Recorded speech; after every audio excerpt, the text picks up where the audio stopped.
Hey mama, if you are the cycle breaker of your family, then you may well find that sibling toxicity comes into play, because if they haven't done any inner work like you, it's going to cause a problem.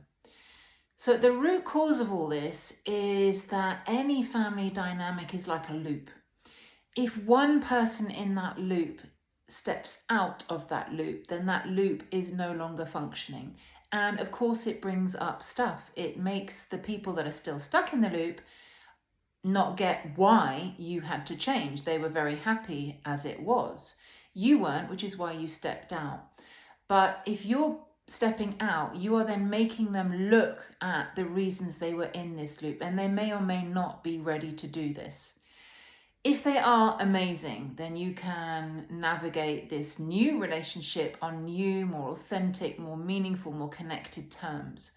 If they haven't done the inner work, it can be super, super difficult, because very often whatever you're bringing up and holding the mirror up to in them is not perhaps something they want to see, and therefore they're very likely to go into blame or shame or dismissal, rejection, ignoring, all that kind of really damaging and very hurtful behavior. So it's really difficult when you're doing this healing work to have that added layer of rejection on top of what you might be going through.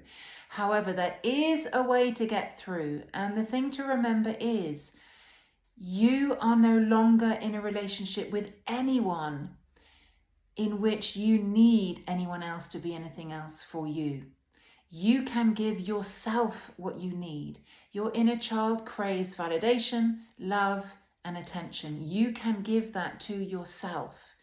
Therefore, whilst your inner child might feel like she does need to manage everyone else's feelings and manage everyone's opinions of her, because it matters to her whether she's liked or not, actually, if you're doing the inner parenting, this is enough to fill that need.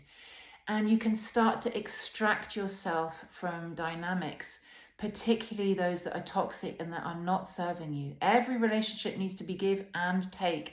If it's not give and take, then it's not okay. Apart from your kids, of course, which are mainly take. But every other relationship needs to be give and take. So anything that feels toxic, that feels draining, walk away. Walk away remembering that your inner child is the only one that needed this to look a certain way. It doesn't need to look anyway now that you're an adult. And that doesn't mean it's not going to be painful. It can be very, very painful to suddenly see a very different side to someone that you may not have seen before when you were in their loop, when it was suiting them very well for you to behave the way that they needed you to behave.